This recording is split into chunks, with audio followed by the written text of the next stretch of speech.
nimuze turebane video ivuga yuko n'ubundi hari hagiye kwicwa madamu perezida wa Repubulika Iharanira Demokarasi ya Kongo. Ibi byahise binashyirwa ku gihugu cy'u Rwanda.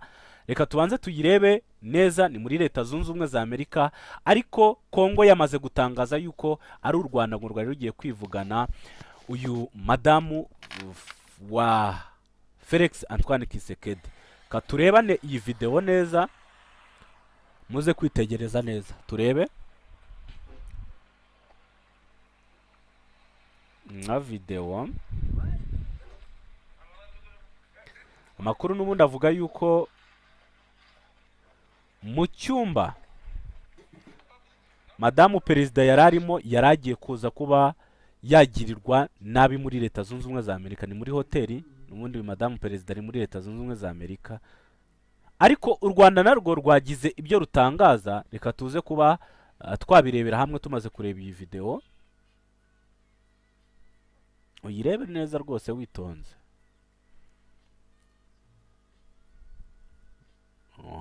Tumenye ibyo Kongo yatangaje ndetse n'ibyo u Rwanda, ambasade y'u Rwanda ari muri Leta Zunze Ubumwe za Amerika yahise itangaza ku byabaye byose. Yanabisobanuye neza rwose, ngira ngo wayibonye iyi video. Ni muri iri joro ryo ku itariki ya 22 z'ukwezi kwa gatatu mu mwaka wa 2026 nibwo Repubulika Iharanira Demokarasi ya Kongo yatangaje yuko kuri iri joro n'ubundi muri Leta Zunze Ubumwe za Amerika hagabwe igitero gikomeye cyane mu cyumba cyari kicumbikiyemo madamu perezida Denise Nyakeru. Uyu nguyu waruri muri Leta Zunze Ubumwe za Amerika, ndetse muri iyo hoteli yararimo ngo hagerageje kuza kuba hakinjiramo umwicanyi, ndetse wagerageje kuza no kuba washaka kumwivugana. Ndetse amakuru yakomeje avuga yuko cyangwa se Repubulika Iharanira Demokarasi ya Kongo, ubwo ni Patrick Muyaya, yagumye atangaza yuko ibi byose byakorwaga nabo mu gihugu cy'u Rwanda. Ni amakuru yahise atangira kuvugwaho ubwo Patrick Muyaya yamaraga kuba yatangaza aya magambo, ndetse ibyo byose akaza no kuba yabigereka ku gihugu cy'u Rwanda. Ibintu rwose bitameze nkaho cyangwa se byafashwe n'abasesenguzi b'u Rwanda bavuga yuko ibi bintu nta hantu bihuriye n'ukuri kwabaye cyangwa se n'ibyabaye ahangaha kuri aba bicanyi. Video n'ubundi twahise tuyibona y'ibyabaye. How are you, brother? How are you? Nothing. I'm just recording. You said? Nothing. I'm just recording. No, what? For what? You cannot touch me, right?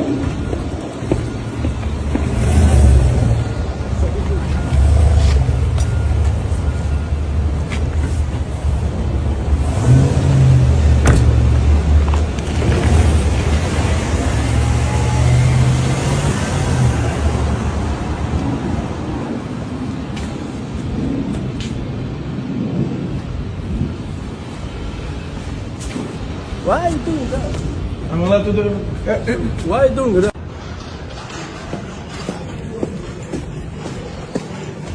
The public, no? Do you know me? Inzego za Amerika kugira ngo hamenyekane uko byagenze. Ati twamenye ikibazo cyabereye muri hoteli icumbitsemo madamu wa perezida, aho abantu bataramenyekana bagerageje kwinjira muri iyo hoteli bagambiriye kumwivugana. Ariko nubwo iperereza ritari ryatangira, Muyaya yahise agaragaza amagambo yo gushinja u Rwanda cyangwa se kwegeka ayo mahano ku gihugu cy'u Rwanda mu buryo busa n'ubunyuranyije n'amategeko. Ikibazo rero cyaje gukomera kubera ko byegetswe ku gihugu cy'u Rwanda, igihugu kidafite aho gihuriye n'ibikorwa byo muri Leta Zunze Ubumwe za Amerika. Icyateje impaka zikomeye nuko nta perereza ryari ryagakozwe, abakekwaho icyaha ntabwo bakamenyekanye, yewe rero nta n'igihamya cyagaragazaga koko ku Rwanda rwaba rufite aho ruhurira n'ayo mahano.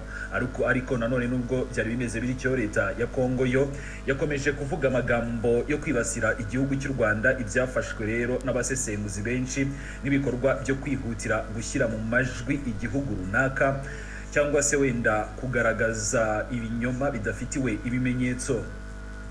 Ni nyuma y'amasaha make ambasade y'u Rwanda muri Leta Zunze Ubumwe za Amerika yasohoye itangazo risobanura neza ibyabaye, rinenga bikomeye amagambo ya Repubulika Iharanira Demokarasi ya Kongo. Ni mu itangazo mu kanya nza kuba ntusomera, ni itangazo ryayo. U Rwanda rwavuze ko nta gitero cyabayeho, ngo byari uguhura ku buryo busanzwe hagati y'abarinzi b'impande zombi muri hoteli imwe. Ibyabaye nk'uko u Rwanda rubivuga, u Rwanda rwasobanuye ko umwe mu barinzi b'umutekano w'umushyitsi w'u Rwanda yahuriye n'abarinzi b'intumwa za Kongo muri koridoro ya hoteli ikoreshwa n'abashyitsi bose. Icyabaye ngo uwo murinzi w'u Rwanda yahagaritswe mu buryo budakwiriye n'abarinzi ba Kongo bamubaza impamvu ngari kunyura aho ngaho, bakanamubuza gukoresha esanseri cyangwa se elevator, ariko nanone ngo ikibazo cyaje gukemurwa, nta kindi kibazo ngo kigeze kibaho. U Rwanda rukavuga ko ihohoterwa nyuma y'icyo gikorwa ko rikomeje kugenda rigaragara. U Rwanda rwongeyeho ko nyuma y'icyo kibazo ko rwafashe icyemezo cyo guhindura hoteli, ariko abantu batazwi bakaba bakomeje kugenda barukurikira cyangwa se bakurikira intumwa z'igihugu cy'u Rwanda banafata amashusho. Nubwo bimeze bityo, u Rwanda ruravuga ko rwiteguye neza gukomeza kwitwararika ndetse no kubana neza n'abaturanyi, kandi u Rwanda rukavuga ko rwitwaye mu buryo bwa kinyamwuga, rwirinda amakimbirane ashobora kubaho.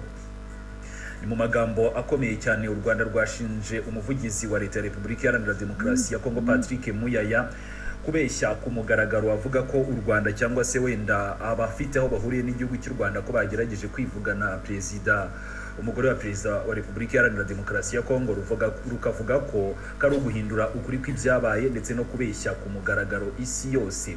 Ayo makuru ngagomba kwangwa ndetse no kwamaganwa n'abatuye isi yose, uko niko u Rwanda rwabigaragaje. Isesengura rero ku kibazo cy'umutekano cyahindutse ikibazo cya politiki. Iyi nkuru iragaragaza ibintu bibiri bikomeye. Hari amakuru atuzuye. Inkuru yatangajwe ntabwo mu by'ukuri yari ihuye n'ukuri, kubera ko nta perereza, kandi u Rwanda rwagaragaje neza ukuri. Ikindi kandi Repubulika Iharanira Demokarasi ya Kongo yihutiye gushinja igihugu cy'abaturanyi nta bimenyetso bifatika cyangwa se iperereza rirambuye rirakorwa. Hari na politiki ikomeje gushyirwa imbere, kwihutira gushinja u Rwanda bigatuma ikibazo gihinduka impaka za politiki. Ni mu gihe nyamara habayeho ikibazo gusa muri hoteli gisanzwe, ubwo abarinzi bahuriraga muri koridoro. Ni ku rwego mpuzamahanga rero ibi byateje kwibaza ku kuri kw'amakuru yatanzwe mbere na Patrick Muyaya no gushidikanya ku buryo amakuru ya politiki atangazwa. Ni ku baturage cyane cyane abo mu karere, ubwo cyane cyane turagaruka ku Rwanda na Repubulika Iharanira Demokarasi ya Kongo. Ibi byerekana uburyo amakuru ashobora gukoreshwa mu nyungu za politiki, kandi mu by'ukuri nta hantu na hamwe bihurira.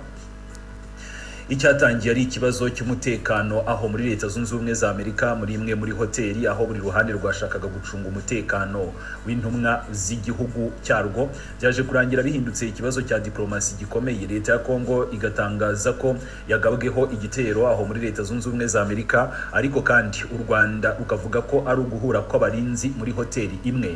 Ni mu gihe iperereza rero ritararangira, ukuri kw'ibyabaye gukomeje kuba hagati y'impande zombi, ariko nanone ikigaragara nuko kwihutira gushinja undi bishobora kongera umwuka mubi mu mubano w'ibihugu byombi n'ubundi usanzwe utifashe neza.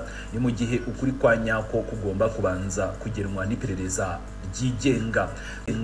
Turimo turihuta tunagana ku musozo, reka nirera amaso mu itangazo ryashyizwe hanze na guverinoma y'igihugu cy'u Rwanda binyuze muri ambasade yarwo muri Leta Zunze Ubumwe za Amerika ku murwa mukuru i Washington DC. Ambasade y'u Rwanda yatangiye igira iti itangazo ryo gusobanura ibyabereye muri hoteli i Washington DC. Ambasade y'u Rwanda muri Leta Zunze Ubumwe za Amerika irasobanura ibyabereye muri hoteli Washington DC. Umwe mu bagize itsinda rishinzwe umutekano w'umushyitsi ukomeye w'u Rwanda wari muri hoteli Washington DC yahuriye n'abashinzwe umutekano b'intumwa za Repubulika Iharanira Demokarasi ya Kongo muri koridoro ya hoteli ikoreshwa n'abashyitsi bose. Izi mpande zombi zari zicumbitse muri iyo hoteli umwe uwo murinzi w'u Rwanda utari witwaje intwaro yahagaritswe by'agateganyo n'abashinzwe umutekano w'uruhande rwa Kongo bamubuza kugera muri esanseri. Ibi rero bikaba byatejwe akaga kubera ko yari imyitwarire idakwiriye kandi itari kwiye gukorerwa ahantu rusange, ariko ni nyuma y'icyo kibazo cyaje gukemuka nta yandi makimbirane yabayeho. Ni nyuma y'iki kibazo uruhande rw'u Rwanda rwafashe icyemezo cyo guhindura hoteli, ariko ni mu gihe bari bagiye kuhava bakurikiranywe kandi bafatwa amashusho n'abantu batazwi. Nubwo habayeho ng'ibyo bikorwa bibabaje, itsinda ry'u Rwanda ryakomeje kwitwara mu buryo bwa kinyamwuga ryirinda amakimbirane ayo ariyo yose. U Rwanda mu itangazo ryarwo rwakomeje rugira ruti hariho kugoreka ukuri gukomeye ku byabaye, harimo no kubeshya ku mugaragaro byakozwe n'umuvugizi wa leta ya Repubulika Iharanira Demokarasi ya Kongo ni mu kiganiro n'abanyamakuru cyabaye ejo nijoro. Aya makuru ni ibinyoma kandi agomba kwamaganirwa kure n'isi yose kubera ko ntabwo ahura n'ukuri. Ngibyo rero ibyo muri leta